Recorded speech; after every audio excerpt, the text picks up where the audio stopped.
Bon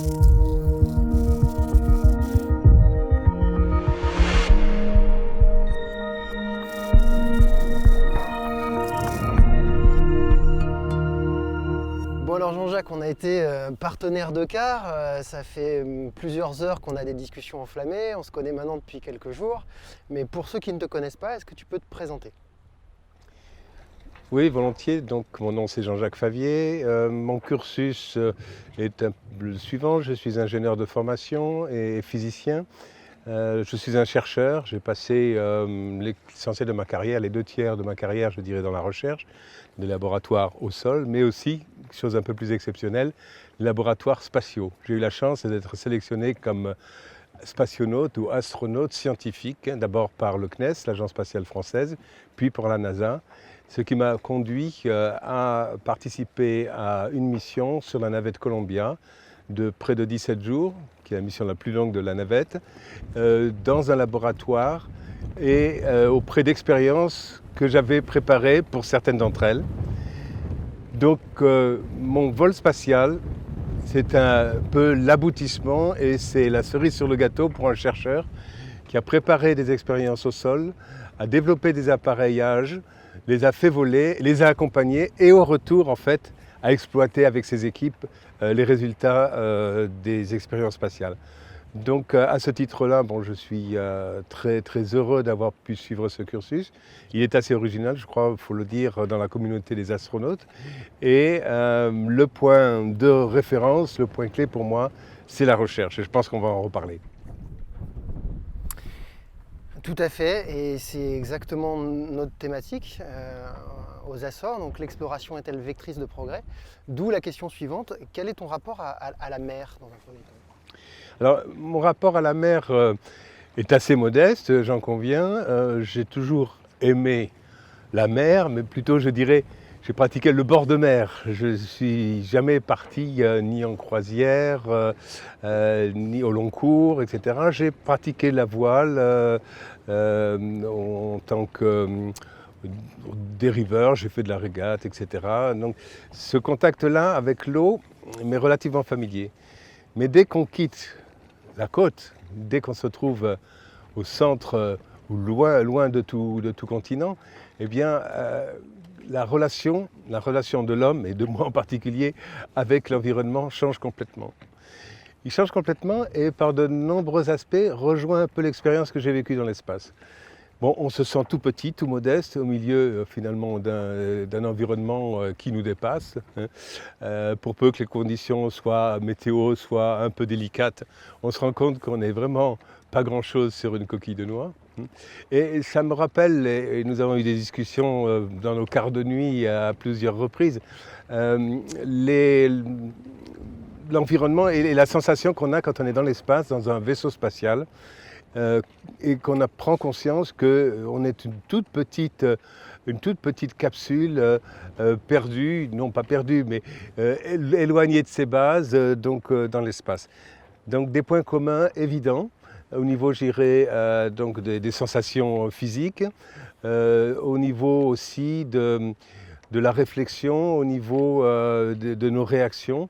Et c'était un enchantement malgré les quelques difficultés que j'ai pu avoir pendant la route. C'est très bien que tu parles de ça. Quel âge tu as, Jean-Jacques? Je suis dans ma 71e année. Et rapport à ton âge, quelles ont été les difficultés que tu as vécues à bord? Écoute, les difficultés, c'est en fait l'acclimatation à l'environnement marin, c'est-à-dire le mal de mer, etc., qui rappelle, tu le sais très bien, le mal de l'espace, parce qu'en fait, les symptômes sont les mêmes d'ailleurs, et en fait les causes aussi sont voisines mais différentes. Dans l'espace, le mal de l'espace est dû essentiellement au fait que l'oreille interne, qui fonctionne comme un accéléromètre, ne fonctionne plus du tout dans l'espace puisqu'il n'y a plus de gravité. Donc l'accéléromètre est mis au zéro, zéro pointé, et ça perturbe énormément le cerveau. Et le cerveau doit prendre en considération d'autres d'autres capteurs, d'autres informations pour pouvoir s'orienter. Et c'est plus ou moins délicat, plus ou moins long. Il se trouve que je n'ai pas été malade dans l'espace. J'ai un peu été malade au début de notre voyage, si tu t'en souviens. Et je pense qu'à la réflexion, le fait est un peu le suivant. Certes, l'oreille interne joue un rôle fondamental donc pour se situer et pour que le cerveau puisse suivre et comprendre ce que l'on fait, ce qu'on est. Mais en fait, l'oreille interne n'est pas à zéro parce que la gravité est présente, donc elle continue à fonctionner. Par contre, le signal habituel est perturbé par des perturbations liées justement au mouvement du vaisseau, du navire en l'occurrence, roulis, tangage, etc., de façon aléatoire. Et le cerveau intègre ça plus ou moins bien et il lui faut plus ou moins de temps pour l'intégrer. Donc des sources, je dirais, voisines, mais différentes entre le mal de terre et le mal de mer et le mal de l'espace, avec des réactions suivant les individus. Peut-être que là, j'y fais aussi un peu quelque chose, qui sont diverses et variées. Mais au bout d'un certain temps, le cerveau retrouve ses repères et s'y habitue. On sait par de nombreux documents que les astronautes se préparent énormément sous l'eau. Est-ce que tu peux nous expliquer pourquoi vous faites ça? Il y a essentiellement deux raisons. L'entraînement en piscine, en fait, essaie d'utiliser la poussée d'Archimède pour simuler des conditions voisines du 0G, voisines de l'absence de pesanteur. Donc il faut apprendre à se déplacer avec un scaphandre qui est lourd, qui fait plus de 100 kg, 120 kg. Donc dans l'espace, on ne sentira pas le poids, la force, mais la masse et son inertie. Donc si tu tournes sur toi-même, tu ne peux pas t'arrêter dans l'espace, même s'il n'y a pas d'effet de la pesanteur. Donc ça c'est l'effet de masse. Par contre, la force n'est pas exercée puisqu'il n'y a pas de gravité. Donc pour s'habituer à ces conditions-là, pour pouvoir en fait monter, démonter à l'extérieur de la station spatiale ou de la navette, des instruments, etc., l'entraînement en piscine est fondamental. Et d'ailleurs, lorsqu'on nous immerge dans la piscine, on est entouré en fait de plongeurs professionnels qui, eux, leur combinaison conventionnelle, classique, nous aident à nous positionner ou nous aident en cas de difficulté. Mais voilà le monde aquatique dans lequel on évolue, essentiellement pour la poussée d'Archimède. Et puis il y a quelques tests qui sont faits aussi pour s'habituer ou s'acclimater à de la dépressurisation ou au contraire de l'hyperbare. Donc les deux ne sont pas identiques. On fait de l'hypobar, donc en enceinte fermée, on simule à peu près 8000 mètres d'altitude. Donc l'hypoxie correspondante, et pour voir si donc on est capable de garder les idées claires et de pouvoir s'acclimater pendant plusieurs minutes donc dans ces conditions, manipuler des outils, etc. Et donc ça c'est l'hypobar, et il y a de l'hyperbar aussi en piscine. Il y en a une piscine qui fait 30 mètres de profondeur à la NASA. Et l'apnée, c'était une première alors pour toi? Oui, en tant que tel, en fait, bon, j'ai déjà un peu pataugé, je dirais, en plongeant dans quelques mètres d'eau. Il y avait longtemps que je ne l'avais pas fait, et donc ça a été un plaisir de revenir à ces sources-là, et puis de découvrir en fait l'environnement ici qui est exceptionnel, très sauvage, non pollué. On voit des poissons un peu partout, des fonds marins qui sont très jolis, et ça contribue, je dirais, au bien-être et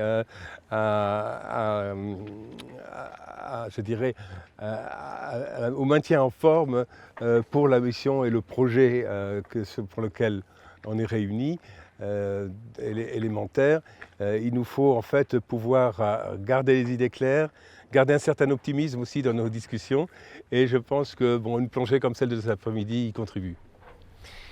Tu as découvert une autre activité sur élémentaire, le parapente. Qu'est-ce que ça fait de voler avec des éléments, disons, le contact des éléments et avec une infrastructure beaucoup plus légère du coup? Alors ça c'est une expérience que je rêvais d'avoir depuis très très longtemps déjà.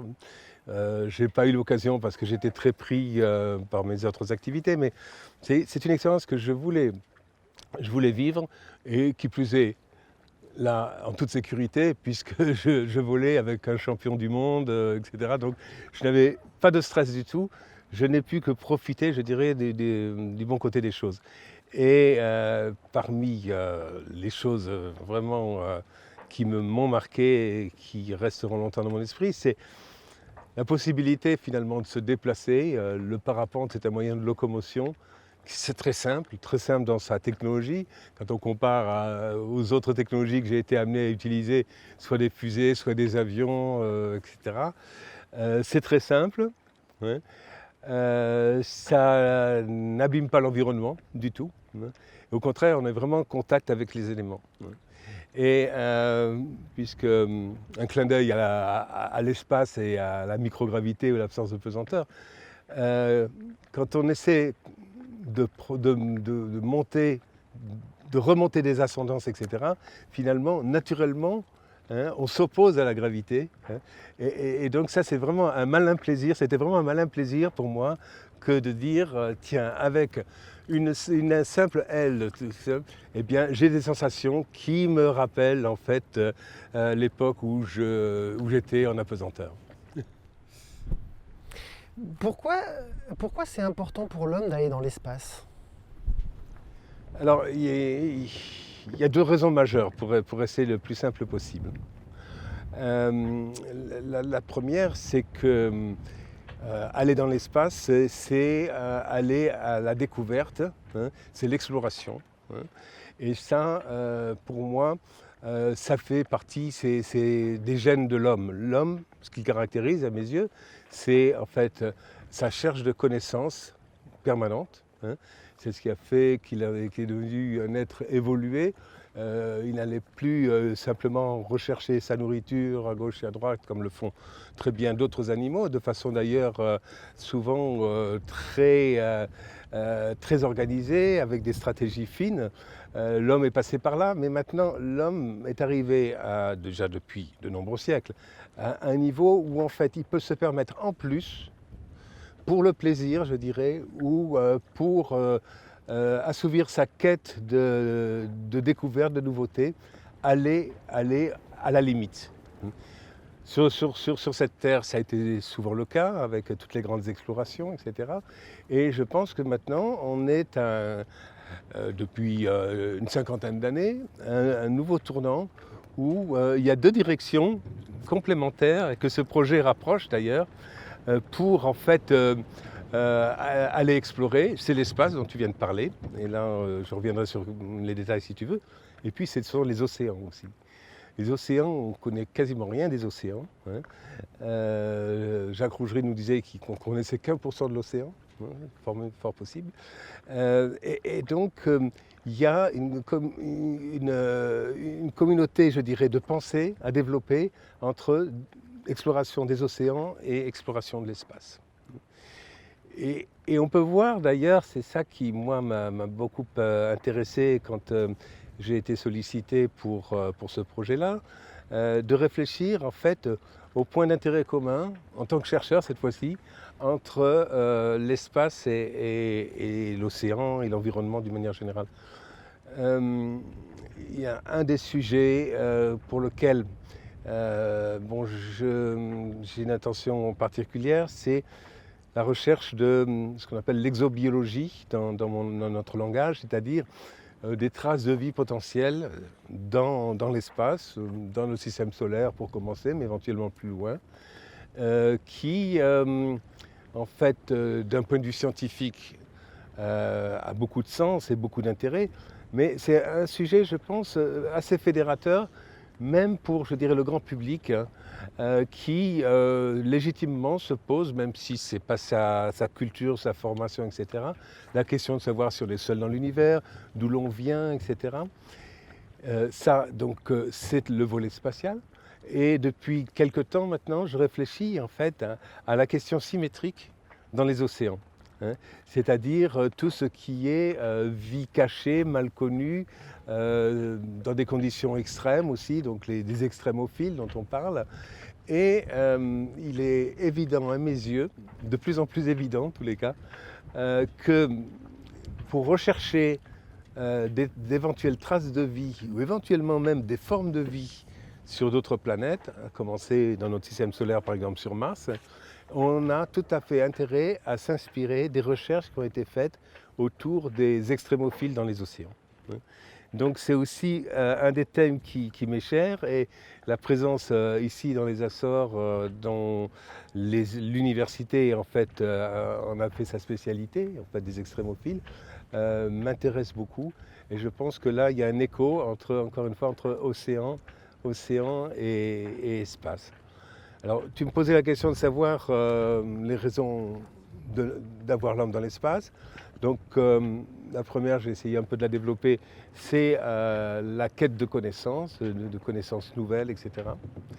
Lié à cela, et donc la nécessité d'être sur place. Ça c'est un point sur lequel j'assiste assez souvent. À mes yeux, explorer suppose la présence sur le terrain de l'individu, de l'homme. On peut faire des découvertes à distance. En astrophysique, il est clair qu'on ne peut pas aller partout dans l'espace.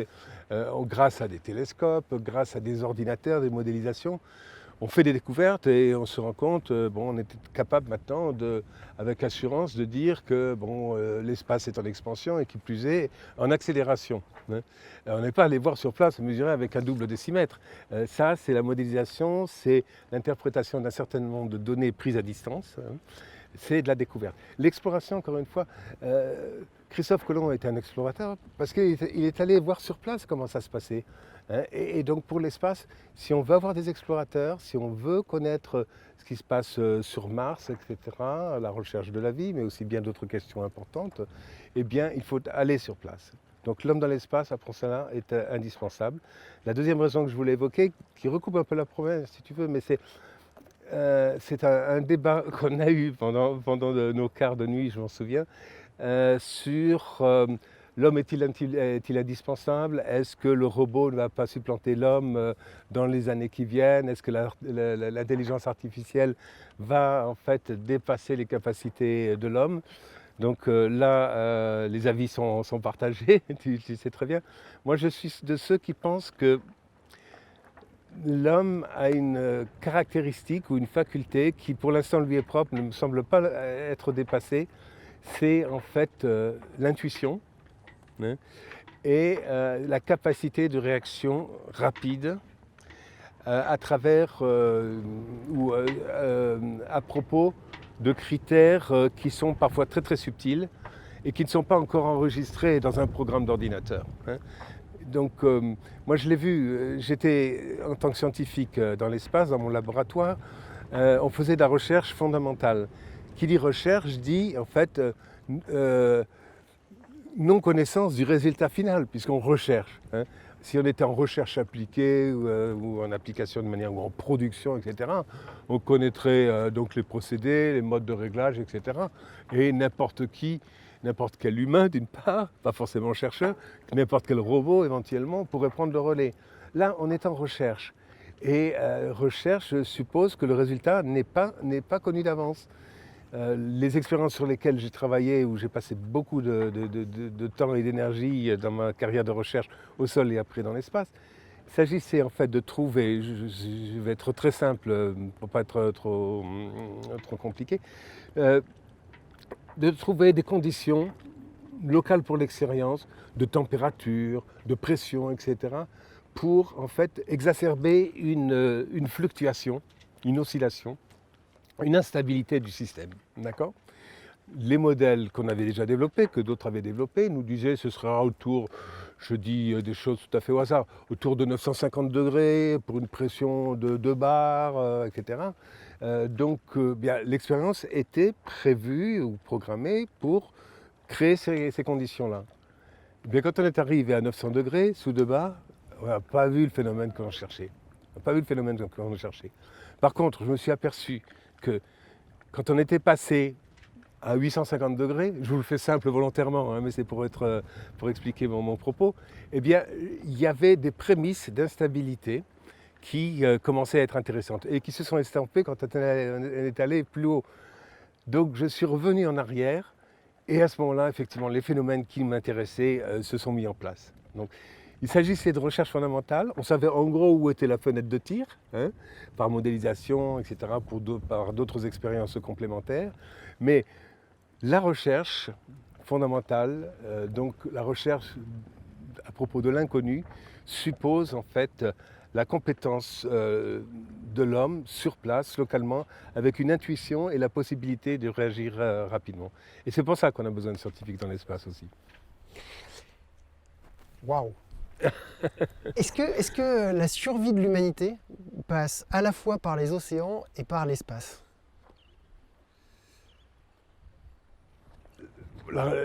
La réponse est forcément oui. Maintenant, je vais essayer de trouver quelques arguments un peu plus convaincants. Bon, on a vu, je dirais, le parallélisme à faire entre océan et espace, hein, que ce soit au titre de l'exploration, que ce soit au titre de conditions locales, extrêmes, qui ont des points communs, hein, et que l'on peut chercher à réunir. Je pense que bon, les conditions de vie que nous connaissons en ce moment, qui en fait se détériorent malheureusement à cause en fait de l'action néfaste d'une partie de l'activité anthropique de l'homme, eh bien, ne peut trouver, je dirais, de vases d'expansion, de ballons d'oxygène, que dans des milieux qui soient démesurés par rapport à l'activité propre de l'homme. Je m'explique. L'océan, hein, je ne sais plus qui nous disait ça, je crois que c'est Jacques Rougerie l'autre soir. La Terre, c'est 4/5 d'océan et 1/5 de terre, et elle porte très mal son nom. On n'aurait pas dû l'appeler la Terre, mais on aurait dû l'appeler la mer. J'ai bien aimé cette image-là, parce qu'il y a plus de mer que terre. Quand tu te balades dans l'espace, je me souviens très bien de la dernière orbite avant déorbitation pour rentrer sur les États-Unis à Cap Canaveral. Eh bien, on a commencé à mettre en route les moteurs de déorbitation au-dessus de l'Australie. On était sur une orbite inclinée à presque 40 degrés, c'est-à-dire qu'on a traversé tout le Pacifique en diagonale depuis l'Australie jusqu'à Vancouver. Et pendant 10-12 minutes, à l'horizon, il n'y avait que de l'eau. Pas un continent, une petite île éventuellement en passant, mais rien d'autre. Donc vraiment, c'était la mer, son immensité et donc sa beauté aussi, bien sûr.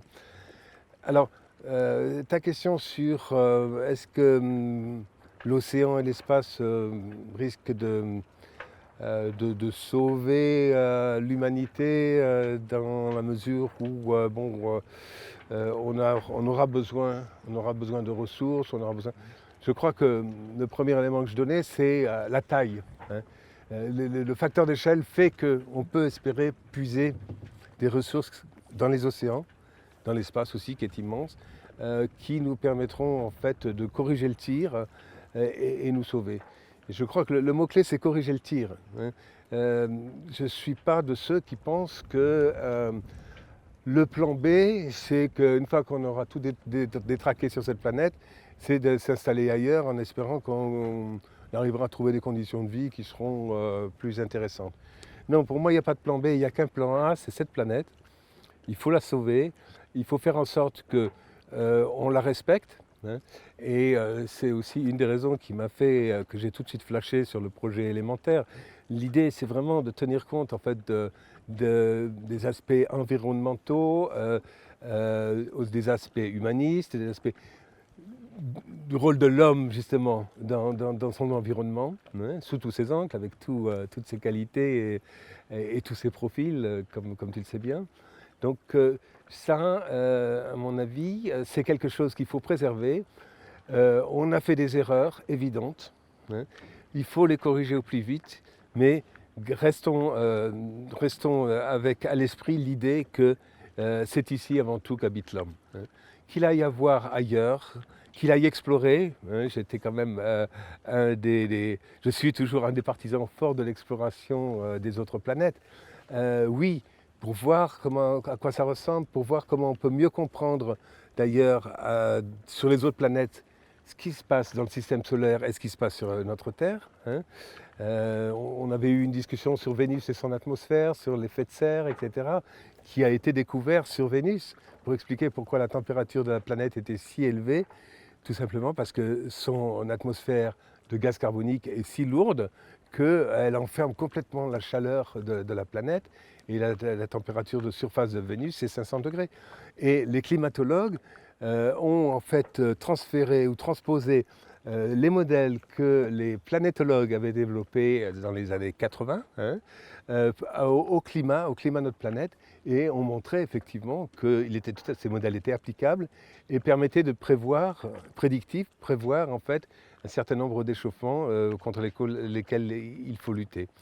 Il y a l'exploration du système solaire, en tous les cas, en fait, apporte énormément de solutions, ou de connaissances d'une part, mais de solutions à des problématiques propres à cette planète. L'effet de serre, je viens d'en parler. La connaissance, par exemple, aussi de la géologie induite dans le système solaire, sur la Lune en particulier, nous permet de mieux comprendre comment s'est formée la Terre elle-même. Et la Lune, je pense que c'est la prochaine destination pour l'homme dans l'espace, pour revenir au débat précédent. Pourquoi ? Parce que c'est beaucoup plus accessible que Mars. Mais c'est aussi c'est un site dépositaire de l'état de la Terre au moment où elle s'est créée, il y a à peu près 4 milliards d'années. Pourquoi ? Parce que contrairement à notre Terre, qui connaît en fait, qui a une atmosphère, qui a de l'eau, etc., donc qui subit des phénomènes d'érosion, ces montagnes-là changent, pas tous les jours, mais changent tous les siècles peut-être, tous les millénaires, tous les centaines de milliers d'années pour sûr. Et donc on n'a pas, je dirais, le livre ouvert de la planète telle qu'elle était quand elle s'est formée. Sur la Lune, donc il n'y a pas d'érosion parce qu'il n'y a pas d'atmosphère, donc pas de vent, alors qu'il y a du vent sur Mars. Et donc là, Mars en fait évolue dans le temps, un peu comme la Terre le fait.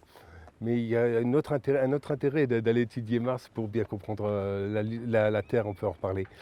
Et donc c'est vraiment le livre ouvert, la Lune, c'est vraiment le livre ouvert du système solaire et de la Terre en particulier au moment où elle s'est formée.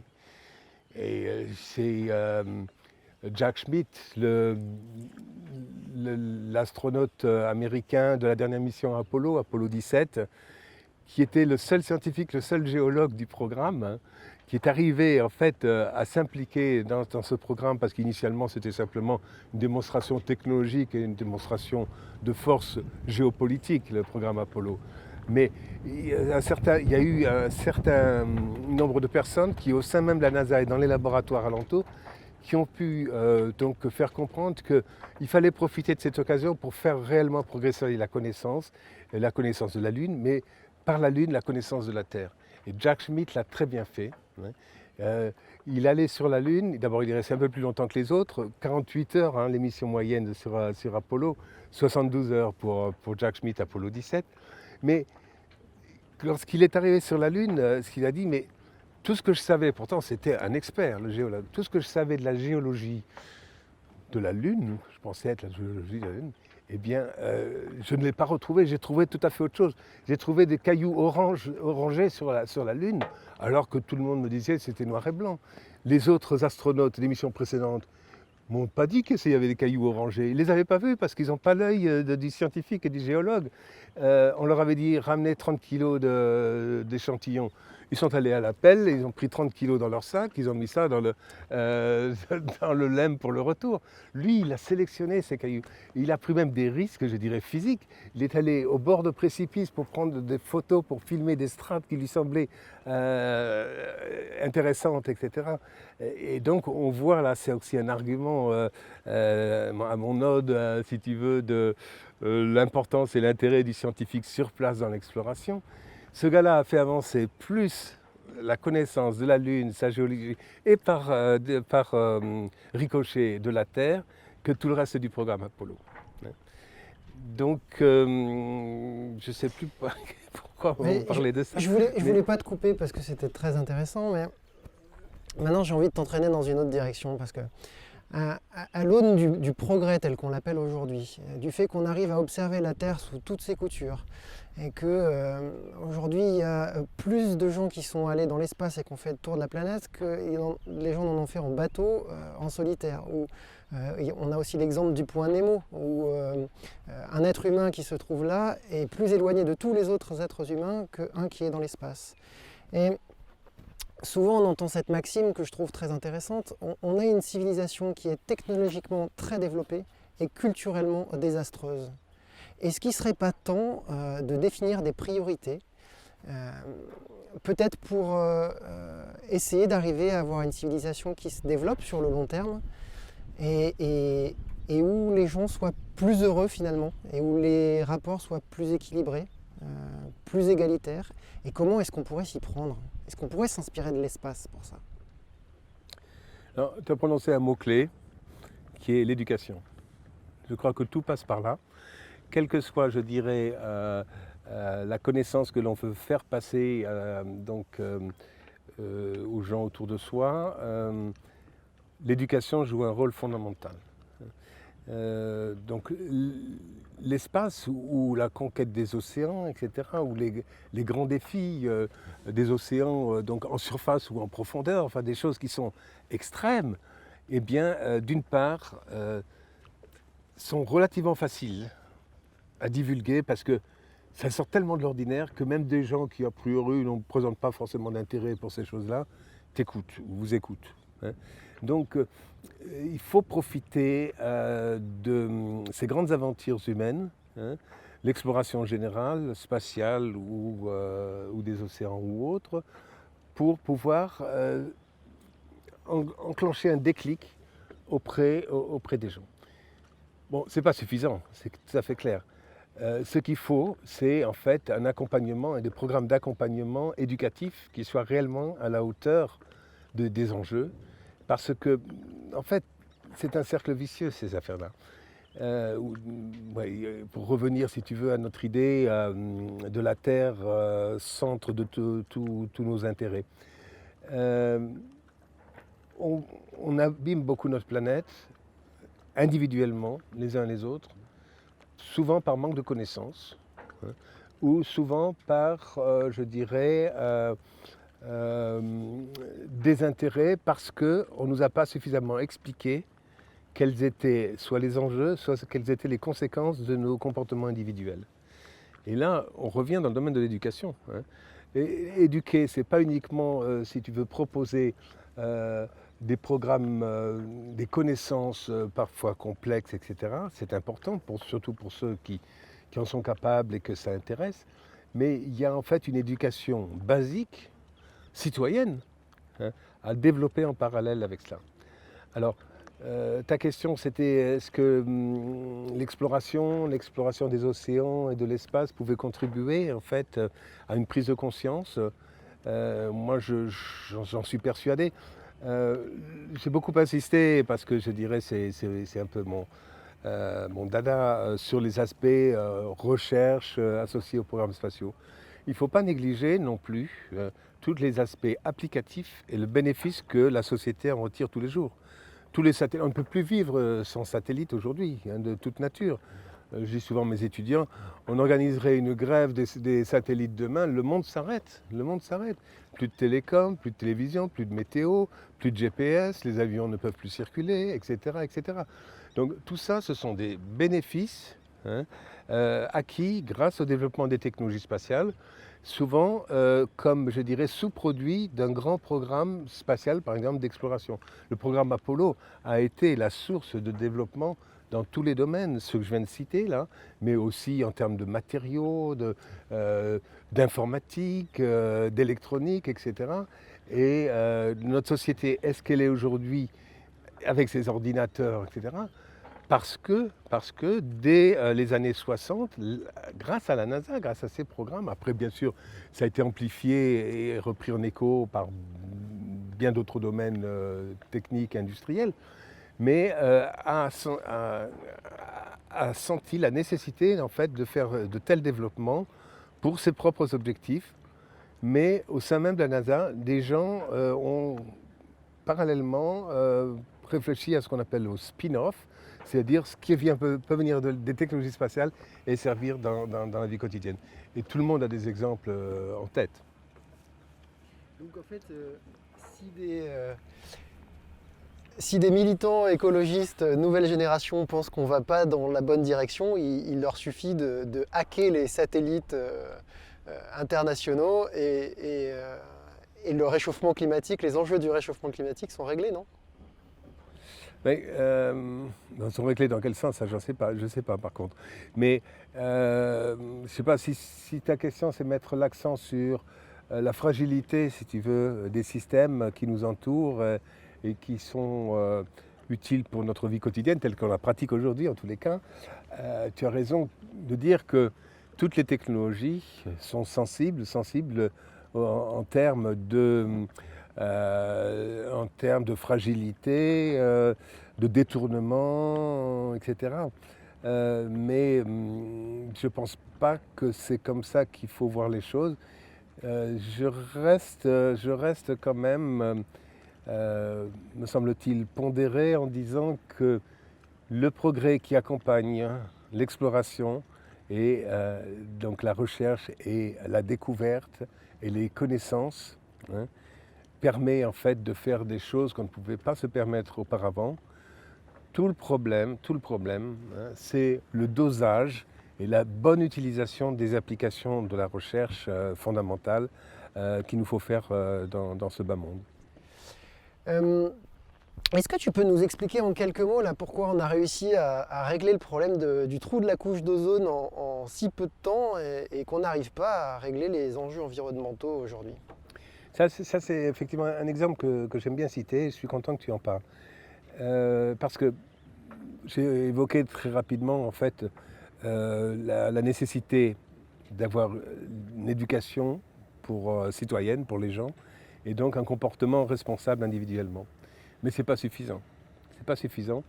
Il faut en fait que au niveau des décideurs, au niveau en fait de clubs de très très haut niveau, l'ONU pourrait être le cadre, et le cadre, on ait des décisions qui soient prises, qui soient en fait réalistes dans leur application, parce que dire simplement il faut tout arrêter parce qu'il ne faut pas que la planète s'échauffe plus d'un demi-degré d'ici 2050, ça n'a pas de sens. Hein. Il faut des choses concrètes, des plans concrets. Et celui que tu cites en est un excellent exemple. Le trou d'ozone, un trou d'ozone s'est créé dans notre atmosphère. Il est plus dans l'hémisphère sud, mais ce n'est pas pour autant qu'il faut que les pays du Nord ignorent le phénomène, parce que c'est global et ça intéresse tout le monde. Vous savez que l'ozone est le premier filtre ultraviolet, et sans l'ozone, donc dans la très haute atmosphère, en fait, la vie ne pourrait pas se développer ici. Hein. Donc ce filtre-là, naturel, est indispensable au développement de la vie. Il se trouve que dans les années 70-80, on a développé des industries qui en fait utilisaient des produits qui étaient très nocifs, dans la mesure où ils détruisaient l'ozone, et donc la couche d'ozone. Ce sont les fameux CFC qu'on utilisait par exemple dans les bombes vaporisateurs et autres.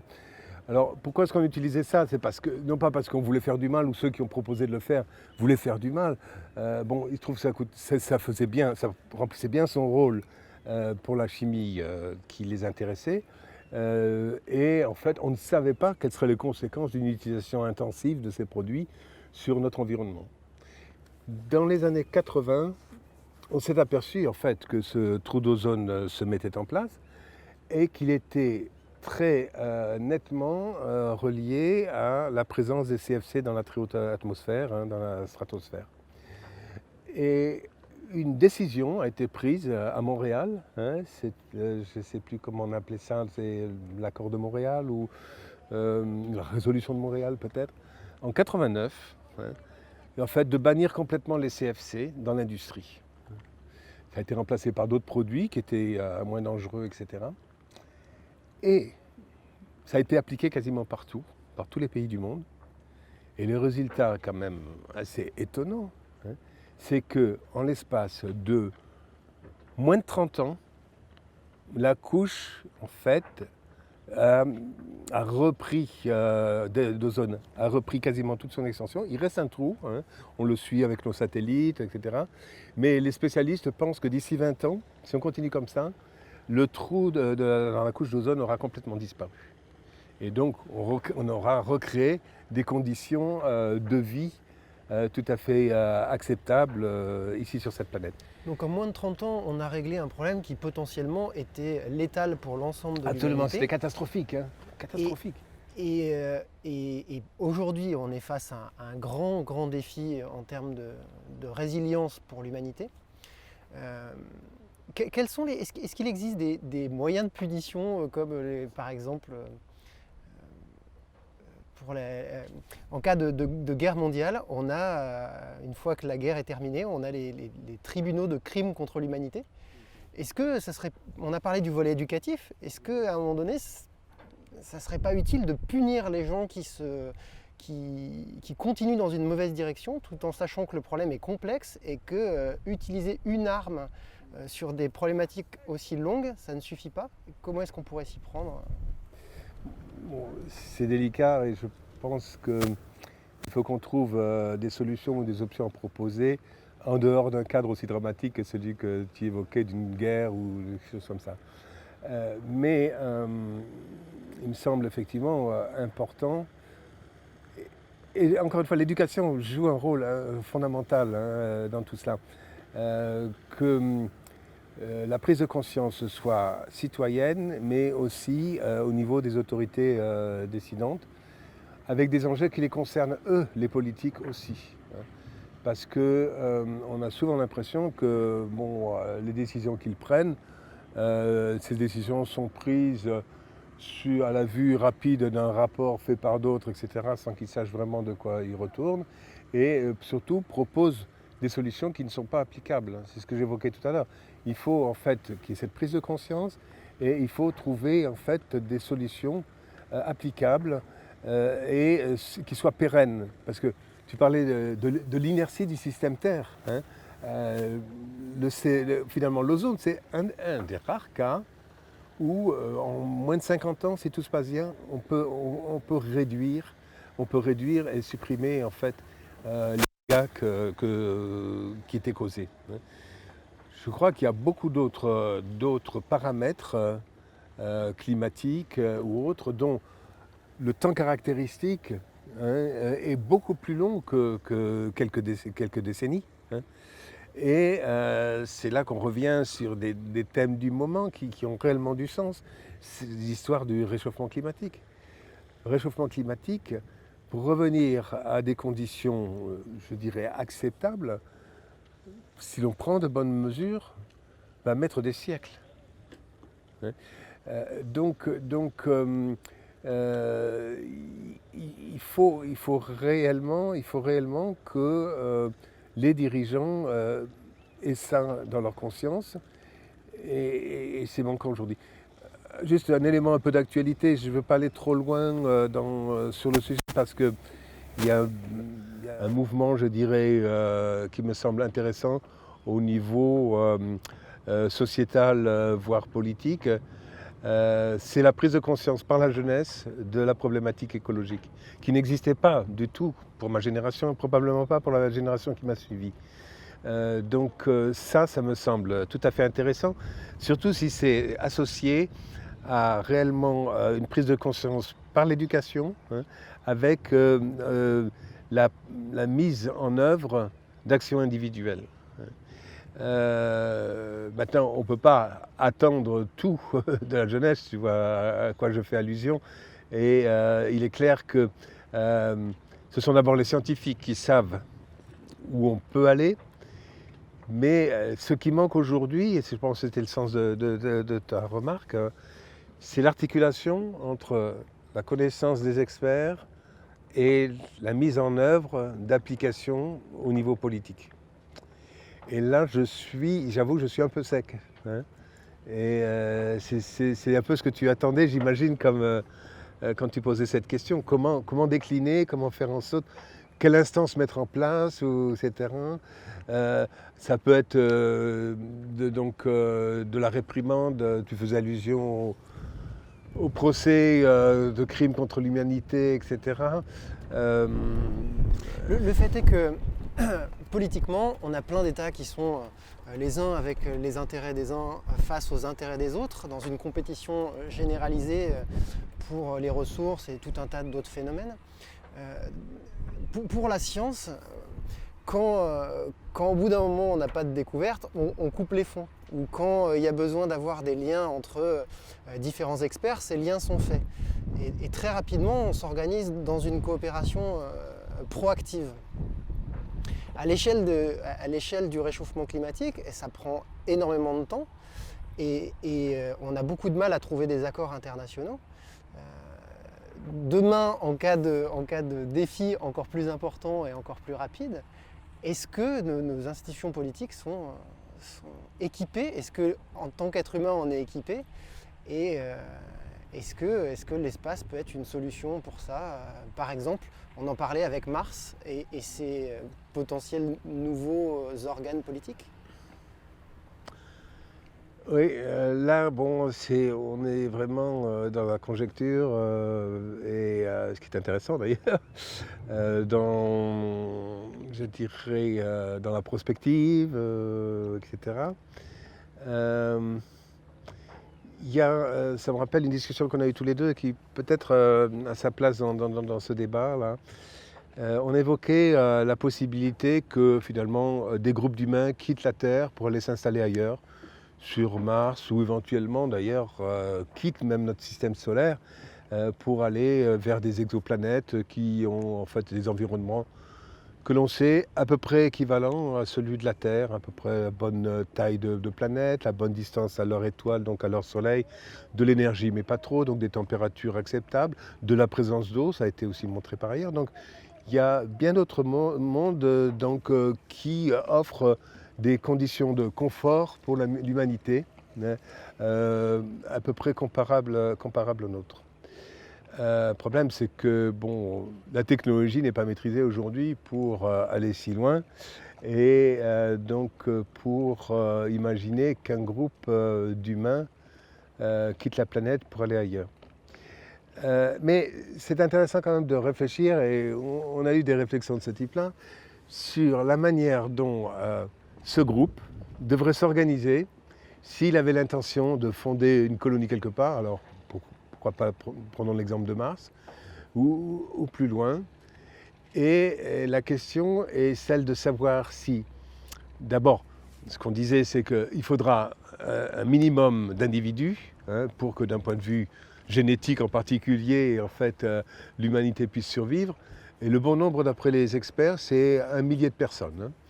Donc imaginons qu'on arrive à faire migrer 1 millier de personnes ailleurs, sur Mars par exemple, ou plus loin. Est-ce que ces gens-là doivent en fait oublier leurs racines terrestres, couper les liens avec la Terre, couper les liens avec leur histoire, leur tradition, leur culture, ou doivent-ils écrire en fait une nouvelle page de l'histoire de l'humanité en remettant les compteurs à zéro? Alors, si on remet les compteurs à zéro, là, on peut essayer de répondre ou prendre en considération les éléments que tu évoquais tout à l'heure. Surtout sachant qu'on avait ailleurs sur Terre, en fait, abouti à des excès. Mettons en place tout de suite la gouvernance qui va bien pour éviter tel ou tel abus, tel ou tel excès, etc. C'est une manière de voir les choses. pour moi, ça reste quand même plus un cas d'école, si tu veux, qu'un cas pratique, hein. Et c'est pour ça que je reviens à mon slogan, il n'y a pas de plan B, le plan A, c'est celui-ci, ici. Mais c'est intéressant quand même d'avoir ce type de réflexion pour savoir si l'humanité, dans son développement, doit réécrire une nouvelle page blanche, page vierge, qu'il faut absolument... Et en oubliant, en fait, tous nos repères, les repères de nos sociétés, qu'elles soient culturelles, religieuses, politiques et autres. Est-ce qu'en cherchant pas à aller trop vite dans l'exploration de l'espace, on ne se condamne pas sur Terre à devoir y rester avec, par exemple, le phénomène de Kessler? Beaucoup de chercheurs aujourd'hui pensent que nos sociétés vont s'effondrer.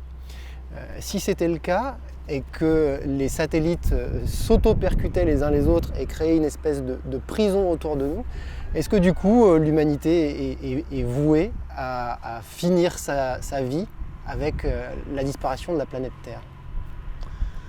Bon, honnêtement, je ne pense pas que ce soit, si tu veux, la cascade de Kessler qui va anéantir la vie sur Terre. C'est un phénomène qu'il faut considérer, c'est sûr, qui est lié, comme tu l'as rappelé, à la prolifération en fait, de satellites dans l'espace qui, finalement, étant très nombreux, créant eux-mêmes des débris, etc., vont s'auto-percuter et donc vont mettre des débris un peu sur toutes les orbites. Aujourd'hui, il y a des débris dans l'espace. La bonne chose, c'est qu'on sait à peu près où ils sont, sauf les tout petits, hein, on en avait parlé. Et donc, ce qu'il faut, c'est les laisser sur leurs orbites parce que, sachant qu'ils transitent d'une certaine manière, on peut utiliser l'espace différemment sur une autre orbite, etc. Quand ça devient le chaos, hein, c'est donc la cascade de Kessler, à ce moment-là, on ne peut pas imaginer quitter la Terre parce qu'on est sûr de rencontrer un débris qui va être mortel. Est-ce que pour autant, si tu veux, c'est la fin de l'humanité sur la planète? Je pense pas. Donc c'est la fin, très probablement, de l'ensemble des outils, des moyens technologiques spatiaux que l'on utilise aujourd'hui dans nos sociétés. Les satellites de météo, télécom, observation de la Terre, etc., auront des temps de vie très limités parce que bon, tout de suite, ils vont se faire écraser par tout ça.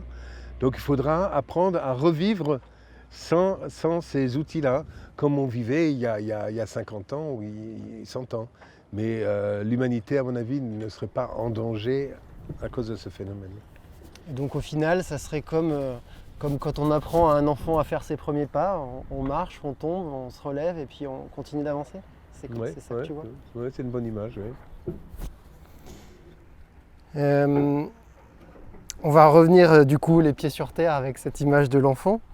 À travers cette expérience sur Penduxis, comment ton rapport à la mer a-t-il pu changer et pour toi, est-ce que l'exploration est vectrice de progrès? Alors, je l'évoquais en introduction, je n'avais qu'une culture marine très très limitée, hein, de bord de plage, de côte, etc. Le fait de me retrouver au milieu d'un océan avec aucun point de repère, aucun relief à 360 degrés autour de moi.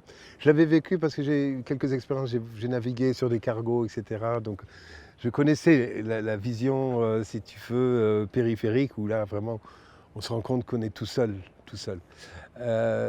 Mais naviguer sur un bateau comme celui-ci, qui plus est à la voile, moi m'a appris énormément de choses. Bon, j'ai vraiment beaucoup apprécié. D'abord un peu la technique de la voile, que je pratiquais très très modestement. La vie en équipage aussi, ça c'est aussi une caractéristique du milieu marin, en fait des marins, hein. Chacun a sa place, chacun a son rôle à tenir, chacun doit pouvoir compter sur l'autre, hein. Et ça, c'est un peu ce que j'ai expérimenté ici, bien qu'on n'ait pas eu de conditions catastrophiques autour de nous pendant cette traversée, mais cette relation à l'autre, la relation humaine, les liens qui se créent aussi, ça a été vraiment une expérience très forte. Est-ce que donc ma relation à la mer a changé? Bien sûr, très certainement. à travers cette expérience.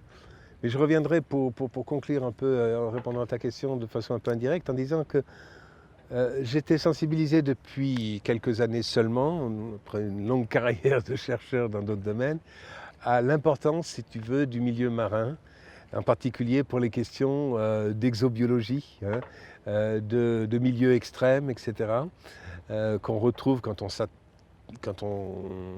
s'intéresse au programme d'exploration spatiale. Eh bien, ce parallélisme doit être non seulement maintenu, mais développé, parce que je suis quasiment sûr que tout ce que l'on peut apprendre de l'océan pourra nous servir pour la recherche de traces de vie dans le reste de l'univers. Alors, est-ce que tout ça, c'est une source de progrès ou pas? C'était ta question. Pour moi, alors c'est le chercheur qui remonte à la surface, plus que le citoyen peut-être même. Oui. L'exploration, encore une fois, c'est la recherche de connaissances nouvelles. Et ces connaissances sont source de progrès quand elles sont utilisées, ces connaissances, d'une manière raisonnable et raisonnée. Et là, le politique, pour revenir aux questions que tu posais, a toute sa place à jouer. Et on peut peut-être se poser la question de savoir si on a un système aujourd'hui, à l'échelle globale, hein, pas individuelle de tel ou tel pays, qui est optimisé pour aller dans ce sens. Science sans conscience n'est que ruine de l'âme. Absolument. Et pour se remettre une dernière fois la tête dans les étoiles, quel est selon toi le plus grand défi de ta spécialité dans les années à venir et comment est-ce que les gens qui nous regardent peuvent s'engager pour aider à le résoudre?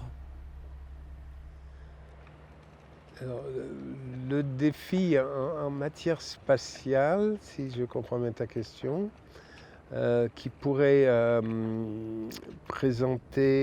être compris par le plus grand nombre et lui être utile. Encore une fois, deux éléments de réponse, je suis désolé. Tout ce qui est applicatif, plus tout ce qui est application du spatial et qui sert à mieux gérer notre planète, et ça on le comprend très bien à travers les applications. Et puis là tu n'arriveras pas à me faire dire le contraire. La nécessité, si tu veux, d'accumuler des connaissances parce que c'est l'homme, parce que c'est dans son ADN et donc parce que l'exploration fait partie de lui-même.